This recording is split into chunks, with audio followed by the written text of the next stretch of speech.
Latest గా వచ్చిన కొన్ని హాలీవుడ్ అప్డేట్స్ ని తెలుసుకునే ముందు ప్రస్తుతానికి బాక్స్ ఆఫీస్ దగ్గర హాలీవుడ్ ఫిల్మ్స్ ఏ విధంగా పర్ఫామ్ చేస్తున్నాయి లేటెస్ట్ గా వచ్చిన మండే కదా. సో క్లారిటీగా వాటి గురించి కూడా ఈ వీడియోని తెలుసుకుందాం. అయితే ప్రీవియస్ గా 2 months ముందు రిలీజ్ అయిన Kingdom of the Planet of the Apes, Furiosa, Fall Guy, the Garfield అన్ని ఫిలిమ్స్ యొక్క బాక్స్ ఆఫీస్ అక్కడతోటి ఆగిపోయింది. ఎక్స్ట్రాగా ఎలాంటి నెంబర్స్ కూడా రీసెంట్ వీక్స్ లోని యాడ్ అవ్వలేదు. And Will Smith Bad Boys Ride or Die కూడా రీసెంట్ వీక్స్ లో ఎక్కువ అమౌంట్ ఏమీ కూడా యాడ్ అవ్వలేదు. జస్ట్ 16 million యాడ్ అయింది అనమాట. మేబీ నెక్స్ట్ వీక్ ఇంకొక 10 million లోపుకి ఆగిపోద్ది అనమాట నెంబర్. ఆ తర్వాత సింగిల్ డిజిటే. సో ఓవరాల్ గా మరి 400 million వరకు వెళ్తుందా లేదంటే దగ్గర వరకు వెళ్ళి ఆగిపోతుందో లేదో తెలియదు, కానీ ప్రస్తుతానికి 378 million అయితే మాత్రం ప్రపంచవ్యాప్తంగా Bad Boys Ride or Die film అయితే కలెక్ట్ చేసింది. And Kingdom of the Planet of the Apes 395 million collect చేసిన క్లాష్ లోని. కానీ ఈ ఫిల్మ్ దాన్ని బీట్ చేసింది అనుకోండి, ఒక అచీవ్మెంట్ లాంటిదే. ఎందుకంటే ఇది ఏ రేటెడ్ అంటే R-rated 18+ సర్టిఫైడ్ ఉన్న ఫిల్మ్. విఎఫ్ఎక్స్ లాంటివి కూడా లేకుండా ఒక comedy action drama, will Smith లాంటి స్టార్స్ తోటి ఇలాంటివి పాసిబుల్ అవుతాయి. సో మరి అప్కమింగ్ గా ఈ ఫ్రాంచైజ్ లో మరొక పార్ట్ ని కూడా ప్లాన్ చేస్తున్నారు. బట్ అది మాత్రం ఈ ఫిల్మ్ లాగా లేజీగా కాకుండా గట్టిగా గ్రాండియర్ గా ప్రమోట్ చేసుకుని ట్రైలర్ కట్ కి, టీజర్ కట్స్ కి అంతా హడావిడి అయితే ఓపెనింగ్స్ నుండి ఈ ఫిల్మ్ చాలా ఎక్కువ నెంబర్స్ ని అండ్ ఎంతవరకు అచీవ్ చేయొచ్చు అనమాట. అంటే ఈ franchise potential, will Smith stardom potential ని పర్ఫెక్ట్ గా వాళ్ళు యూజ్ చేసుకోవాలి, నార్మల్ గా లేజీగా కాకుండా. ఇక ఆ తర్వాత రిలీజ్ అయిన ఇన్సైడ్ అవుట్ పార్ట్ 2 రిలీజ్ అవగానే థియేటర్స్ డామినేషన్ మాత్రమే కాదు, ఫ్యామిలీస్ డామినేషన్, హెవీగా పాపులేషన్ అందరినీ కూడా థియేటర్స్ కి రప్పించింది అనమాట. ఫస్ట్ పార్ట్ 860 million తోటి బ్లాక్ బస్టర్ అయింది. ఈ ఫిల్మ్ కి లాంగ్ రన్ లోని అంటే యానిమేటెడ్ ఫిల్మ్స్ వస్తే కొన్ని స్క్రీన్స్ షిఫ్ట్ అవుతాయి అనమాట. అలా రాకుండా ఎక్కువ మంత్స్ ఉంటే ఇంకా ఫైనల్ రన్ అలా వెళ్తూ ఉంటాయి అనమాట. సో డెస్పెక్టబుల్ మీ 4th పార్ట్ వచ్చింది కదా, అది రాకపోయింది ఇంకా వచ్చి ఉంటుంది. ఇప్పుడు ప్రస్తుతానికి 1.350 billion అయితే మాత్రం ఇప్పటిదాకా కలెక్ట్ చేసి ఈ ఇయర్ లోనే హైయెస్ట్ గ్రోసర్ గా నిలిచింది. Last year super Mario bros second highest grosser గా 1.361 billion ని కలెక్ట్ చేసింది. సో ఇన్సైడ్ అవుట్ 2 ఇంకొక ఫ్యూ డేస్ లోనే దాన్ని బీట్ చేస్తుంది. అండ్ బార్బీ 1.441 billion కలెక్ట్ చేసింది కదా, ఆ రికార్డ్ ని కూడా ఈ ఫిలిం బ్రేక్ చేస్తుందో లేదో చూద్దాం. ఈ ఇయర్ లో హైయెస్ట్ గ్రోసర్ గా ప్రస్తుతానికి ఇది ఉంది. మరి డెడ్ పూల్ అండ్ వొలరినా, ముఫాసా, మోవానా 2 ఏది బ్రేక్ చేస్తుందో ఈ రికార్డ్ ని చూద్దాం. ఇక ఆ తర్వాత Quiet Place day 1 box office దగ్గర బ్లాక్ బస్టర్ అయిపోయింది, యునానిమస్ నెగిటివ్ రివ్యూస్ వచ్చినప్పటికీ కూడా. బట్ ఇప్పటిదాకా ఈ ఫిలిం 230 million దగ్గర వరకు కలెక్ట్ చేసింది. ఈ ఫ్రాంచైజ్ లోని ఫస్ట్ పార్ట్ 340 million దాటి ఒక రికార్డ్ ని పెట్టింది. ఆ తర్వాత వచ్చిన పార్ట్ 2 లాక్డౌన్ టైంలో అనుకుంటా కొద్దిగా సతమతమైనప్పటికీ కూడా ఆ ఫిలిం కూడా 298 million, ఆల్మోస్ట్ 300 million వరకు వచ్చేసింది. అండ్ ఈ ఫిల్మ్ అయితే మాత్రం నెగిటివ్ రివ్యూస్ రావడం, నెగిటివ్ రెస్పాన్స్ అనే కాదు, కనీసం స్పిన్ ఆఫ్ డైరెక్టర్ లేరు, కాస్ట్ కూడా డిఫరెంట్, అలాంటి బజ్ లేనప్పటికీ కూడా ఈ రేంజ్ వరకు కలెక్షన్స్ వచ్చే ఆ నెగిటివ్ రివ్యూస్ తో కూడా. ఒకవేళ వీడియో ఆన్ డిమాండ్ అంత ఎర్లీగా అనౌన్స్ చేయకపోయి ఉంటే ఇంకా ఎక్కువ వచ్చి ఉండేవి. కానీ మేకర్స్ ఏంటి, డబ్బులు వచ్చాయి కదని చెప్పి మళ్ళీ ఇంకొక అన్నెసరీ సీక్వెల్ తీస్తారు. అండ్ రీసెంట్ గా రిలీజ్ అయిన డెస్పెక్టబుల్ మీ 4th పార్ట్ కూడా ఓపెనింగ్స్ అలా ఉన్న సెకండ్ వీకెండ్ లో కూడా చాలా మంచి హోల్డ్ ని చూపించింది. ఇప్పటిదాకా 438 million కలెక్ట్ చేసింది. సో ఫస్ట్ వీకెండ్ తో చూసుకున్నప్పటికీ ఇప్పటికీ కూడా హోల్డ్ బాగుంది. ప్రీవియస్ వీడియోలో మనం మాట్లాడుకున్నట్టే ఈ ఫ్రాంచైజ్ లో ప్రతి ఫిల్మ్ కూడా ఆల్మోస్ట్ 1 million దగ్గర వరకు అలా వచ్చేస్తాయి అనమాట. సో అదే విధమైన ఛాన్స్ ఈ ఫిల్మ్ కి కూడా ఉంది. అంటే ఇలాంటి రివ్యూస్ ఉన్నా సరే మరి చూద్దాం ఆ రేంజ్ పొటెన్షియల్ ఎంతవరకు ఫైనల్ రన్ వెళ్తుంది ఈ ఫిల్మ్. ఇక ఆ తర్వాత రిలీజ్ అయిన లాంగ్ లెగ్స్ ఫిల్మ్ కి రివ్యూస్ కానీ రెస్పాన్స్ అంతా బాగుంది. ప్రీమియర్స్ నుండి ఓపెనింగ్ డే కూడా రెస్పాన్స్ బాగుంది బాక్స్ ఆఫీస్ దగ్గర. ఇప్పటిదాకా ఓపెనింగ్ వీకెండ్ లోని ప్రపంచవ్యాప్తంగా ఈ ఫిల్మ్ అయితే 22.6 million ని కలెక్ట్ చేసి బ్రేక్ ఈవెన్ ని ఓపెనింగ్ వీకెండ్ లోనే అందుకుందనమాట. ఫిల్మ్ బడ్జెట్ 10 million కన్నా లోపు, బ్రేక్ ఈవెన్ టార్గెట్ ని అయితే మాత్రం చాలా ఫాస్ట్ గా అందేసుకుంది ఓపెనింగ్ వీకెండ్ లోని. అండ్ రెస్పాన్స్ బాగుంది కాబట్టి ఫైనల్ రన్ లోని 100 million ని కూడా క్రాస్ చేయొచ్చు.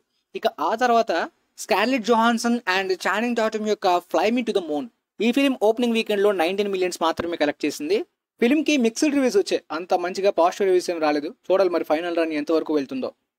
రీసెంట్ గా వచ్చిన డెస్పెక్టబుల్ మీ 4th పార్ట్ హిట్ అయిందని మాత్రమే కాదు, ఈ మినియన్స్ ఫ్రాంచైజ్ మీకు తెలిసే ఉంటుంది. మినియన్స్ గురించి సపరేట్ ఫిల్మ్స్ ఉంటాయి, ఈ డెస్పెక్టబుల్ మీ గ్రూ గురించి సపరేట్ గా ఉంటాయి. పోతే ఇప్పుడు మినియన్స్ 3rd పార్ట్ రాబోతుంది అనమాట. ఆ మినియన్స్ 3rd పార్ట్ స్టోరీ అనేది మనకి ఆల్రెడీ ఈ డెస్పెక్టబుల్ మీ 4th పార్ట్ లో చూపించినట్టు మినియన్స్ మెగా మినియన్స్ గా మారుతాయి కదా క్రేజీగా. ఆ ఐడియాని ఈ ఫిలిం లో అంత గొప్పగా వాడుకోలేదు అనిపించింది. కాబట్టి అప్కమింగ్ మినియన్స్ 3rd పార్ట్ లో వాడుకుంటారేమో. June 30th 2027 ఈ మినియన్స్ 3rd పార్ట్ రిలీజ్ అవుతున్నట్టు రిలీజ్ డేట్ ని అనౌన్స్ చేశారు. ఈ సినిమా అయినా సరే ఆ ఫ్రాంచైజ్ లో స్టార్టింగ్ ఫిల్మ్స్ లాగా ఒక మంచి ఎంటర్టైనర్ అవ్వాలని కోరుకుంటున్నాను. ప్రీవియస్ గా లేటెస్ట్ గా వస్తున్న ఏవి కూడా అంత ఎంటర్టైనర్స్ గా డిజైన్ చేయలేదు, బట్ స్టార్టింగ్ పార్ట్స్ చాలా బాగుంటాయి. ఆ రేంజ్ లో ఈ ఫిల్మ్ ఉంటే బాగుంటుంది. ఆ తర్వాత అరోనోఫ్స్కీ డైరెక్షన్ లో రాబోతున్న కార్డ్ స్టీలింగ్ ఫిల్మ్ లోని ఆస్టిన్ బట్లర్ మెయిన్ లీడ్ గా మనకు తెలిసిందే. రీసెంట్ గా జో క్రావిస్ కూడా ఈ కాస్టింగ్ లోని జాయిన్ అయ్యారు అనమాట. ఆల్సో రెజినా కింగ్ కూడా కాస్టింగ్ లోని జాయిన్ అయ్యారు. ఇది ఒక క్రైమ్ థ్రిల్లర్ సినిమా అనమాట. అరోనోఫ్స్కీ డైరెక్షన్ స్టైల్ మోస్ట్లీ మెలోడ్రామాటిక్ గా ఉంటుంది. బట్ ఈ ఫిల్మ్ క్రైమ్ థ్రిల్లర్ గా కొద్దిగా క్రైమ్ మీద గానీ కొంచెం టెర్రర్ లాంటి థ్రిల్లింగ్ ఫీల్స్ మీద వాటి మీద ఎక్కువ ఫోకస్ చేస్తూ ఉంటుందంట. ఆషిన్ బట్లర్ గారు ఈ ఫిలిం లోని ఒక ఎక్స్‌పేస్ బాల్ ప్లేయర్ అయిన హ్యాంక్ థామ్సన్ క్యారెక్టర్ లో కనిపించబోతున్నారు. ఆ తర్వాత Godzilla -1 black and white version ఉంది. ఆ వెర్షన్ కంప్లీట్ గా డిఫరెంట్ గా ఉండబోతుంది. అంటే మామూలుగా కలర్ సినిమాని చూసిన దానికన్నా బ్లాక్ అండ్ వైట్ వెర్షన్ చాలా డిఫరెంట్ ఫీల్ ఇస్తుంది, డిఫరెంట్ సినిమా చూసిన ఫీల్ ఇస్తుంది అని చెప్పి డైరెక్టర్ ఎప్పటి నుండి చెప్పారు కదా. అండ్ థియేటర్స్ లో రిలీజ్ చేద్దాం ఈ బ్లాక్ అండ్ వైట్ వెర్షన్ అని కూడా ప్లాన్ చేసుకున్నారు. బట్ థియేటర్స్ గురించి అయితే మనకు తెలియదు. కానీ ప్రస్తుతానికి వచ్చిన అప్డేట్ ప్రకారం ఆగస్ట్ 1 నెట్ఫ్లిక్స్ లోని ఈ బ్లాక్ అండ్ వైట్ వెర్షన్ ని ఆగస్ట్ 1 కి రిలీజ్ చేస్తున్నారంట. మీకు డౌట్ రావచ్చు, అసలు కలర్ వెర్షన్ చూసేసిన మనకి ఈ బ్లాక్ అండ్ వైట్ వెర్షన్ చూడాల్సిన అవసరం ఏంటి? ఎస్, ఆ బ్లూ కలర్ లో కానీ ఆ విఎఫ్ఎక్స్ విజువల్స్ చూసేసిన తర్వాత మళ్ళీ బ్లాక్ అండ్ వైట్ లో ఎందుకు అనే డౌట్ రావచ్చు. బట్ బ్లాక్ అండ్ వైట్ లో ఆ కలర్ ఏ విధంగా ఉంటుందో మనకు తెలియదు. అండ్ ఈ బ్లాక్ అండ్ వైట్ అనేది ఓల్డ్ ఫిలిం, అంటే మొదటి వచ్చిన గాడ్జిల్లా ఫిలిం కి ఒక సింబాలిక్ గా ఫ్యాన్ ప్రెజెన్స్ ట్రిబ్యూట్ లాగా ఈ ఫిల్మ్ ని కూడా ఆ వెర్షన్ లోనే డిజైన్ చేశారంట. కొద్దిగా డిఫరెంట్ ఫీల్స్ వస్తాయి అన్నారు. అండ్ బ్లాక్ అండ్ వైట్స్ లో కొన్నిసార్లు కొన్ని షార్ట్స్ కానీ విజువల్స్ కానీ యూనిక్ ఫీల్, డిఫరెంట్ ఫీల్ ఇస్తుంది. అందువల్ల ఈ సినిమా కంప్లీట్ గా ఒరిజినల్ వెర్షన్ కన్నా డిఫరెంట్ ఫీల్ రావచ్చని డైరెక్టర్ చెప్పారు. ఫర్ ఎగ్జాంపుల్ రీసెంట్ గా వచ్చిన బ్రహ్మయుగం ని ఎగ్జాంపుల్ గా తీసుకున్న బ్లాక్ అండ్ వైట్ లో విజువల్స్, ఆ షార్ట్స్ ఎక్స్పీరియన్స్ చాలా బాగుంది. ఇక ఆ తర్వాత డ్వేన్ జాన్సన్ అప్కమింగ్ ఫిల్మ్స్ గురించి వచ్చిన లేటెస్ట్ అప్డేట్స్ లోని 2 ఫిల్మ్స్ గురించి వచ్చాయన్నమాట. ఒకటి జుమాంజీ పార్ట్ 4. రెండు కూడా సిమిలర్ గా ఉంటే కన్ఫ్యూజ్ అవ్వకండి. జుమాంజీ 4th పార్ట్ అయితే మాత్రం 3rd పార్ట్ ఎండింగ్ లోనే మనకి 4th పార్ట్ రాబోతున్న హింట్ స్టోరీలోని చూపించారు. అంటే ఆ లోపల ఉన్న యానిమల్స్ గానీ అవన్నీ కూడా అవుట్ సైడ్ రియల్ వరల్డ్ కి వచ్చేసినట్టు మనకి చూపించారు కదా. మొత్తం అంతా గందరగోళం అవుతూ సినిమా ఎండ్ అవుతుంది అనమాట. సో దానికి కంటిన్యూషన్ గా అప్కమింగ్ గా రాబోతున్న ఫిల్మ్ అయితే హారర్ వైబ్స్ ని ఇస్తాయి, కొద్దిగా టెర్రర్ థ్రిల్లింగ్ వైబ్స్ ఎక్కువగా ఇస్తాయి అని చెప్పి అప్పుడే చెప్పారు. స్క్రిప్ట్ కూడా ఆ విధంగా డిజైన్ చేయాలి, కాకపోతే చాలా వరకు పెండింగ్ లోని హోల్డ్ లో ఉంది ప్రాజెక్ట్. లేటెస్ట్ గా వచ్చిన అప్డేట్ ప్రకారం స్క్రిప్ట్ రాసే ఐడియాస్ లోని స్టార్టింగ్ స్టేజ్ లో ఉన్నారంట. సో దాని ప్రకారం చూసుకుంటే 4th పార్ట్ రావడానికి చాలా టైం పడుతుంది, కానీ ఖచ్చితంగా వస్తుంది. ఎందుకంటే 3rd పార్ట్ కూడా బాక్స్ ఆఫీస్ దగ్గర బ్లాక్ బస్టర్ అయింది. అండ్ ఎగ్జాక్ట్ గా 4th పార్ట్ స్టోరీ కూడా మనకి first part Jumanji first part లో చూసిన స్టోరీ వైబ్స్ లా ఉంటాయి సిమిలర్ గా. ఎందుకంటే 2 and 3 బాగా సిమిలర్ గా ఉంటే రొటీన్ అయిపోద్ది. మళ్ళీ అలాంటి కాన్సెప్ట్ కాకుండా యూనిక్ గా ఉండాలి సరే. ఆ తర్వాత మరొక డ్వేన్ జాన్సన్ ఫిల్మ్ అప్డేట్ ఏంటంటే డిస్నీ యొక్క జంగిల్ క్రూజ్ పార్ట్ 2. ఆ పార్ట్ 2 అయితే మాత్రం అప్పట్లో ఆగిపోయిందని ఫేక్ రూమర్స్ వచ్చాయి. బట్ పార్ట్ 2 ఎప్పటి నుండో డిస్నీ ప్లాన్ చేస్తున్న విషయాన్ని పార్ట్ 1 అప్పుడే తెలిపారు.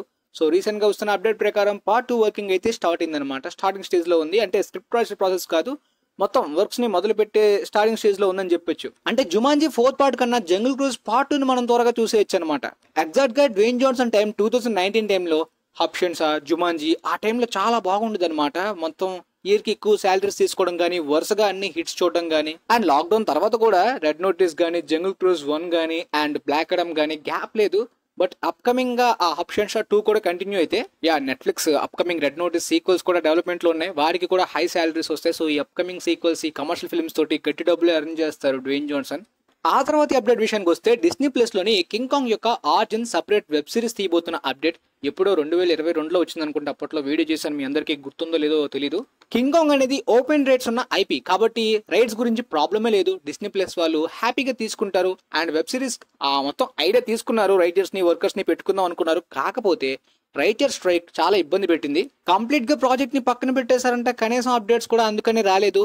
అండ్ ఇప్పుడు మాన్స్టర్స్ కూడా బాగా ట్రెండింగ్ లో ఉంది కాబట్టి వీళ్ళు ఇప్పుడు తీసినా సరే ఆడియన్స్ కన్ఫ్యూజ్ అవడం కన్నా దీని మీద హైప్ పెరుగుతుంది. మాన్స్టర్స్ కి దీనికి ఎలాంటి సంబంధం ఉండదు గైస్, ఇది కంప్లీట్ గా different story. Paper girls web series కి క్రియేటర్ ఈ సిరీస్ కి రైటర్ గా పని చేస్తున్నారంట.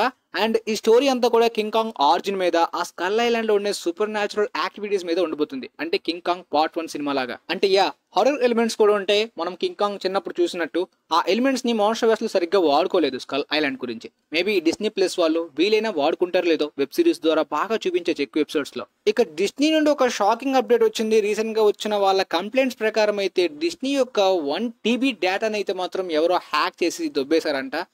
అంటే అప్కమింగ్ గా కొన్ని రిలీజ్ చేయాల్సిన కొన్ని ప్రాజెక్ట్స్ కి సంబంధించిన డీటెయిల్స్ కానీ, ప్రాజెక్ట్స్ యొక్క డేటా కానీ, దాంతోపాటు లాగిన్ క్రెడెన్షియల్ కానీ అండ్ కొన్ని రా ఇమేజెస్ కానీ, మొత్తం కోడ్స్ కానీ చాలా వరకు ఈ హ్యాక్ చేసిన 1 TB డేటాలోని ఎగిరిపోయింది.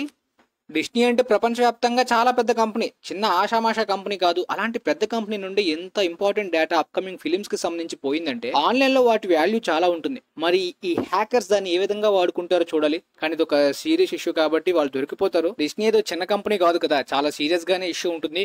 మరి ఏ డేటా పోయిందో ఏ ఫిల్మ్స్కి సంబంధించిందో మనకు తెలియదు. కానీ తర్వాత అప్కమింగ్ ఈ కేసు మీద అప్కమింగ్ అప్డేట్స్ ఎలా వస్తాయో చూద్దాం. ఎనీవే ప్రస్తుతానికి వచ్చిన అప్డేట్స్ గురించి, హాలీవుడ్ బాక్స్ ఆఫీస్ డీటెయిల్స్ గురించి మీకైతే క్లారిటీగా అర్థమైందని అనుకుంటున్నాను. వీలైతే వీడియోని మీ ఫ్రెండ్స్లో ఉన్న వాళ్ళకి కూడా షేర్ చేయండి, వాళ్ళకి కూడా యూజ్ అవ్వచ్చు. And thanks for watching guys.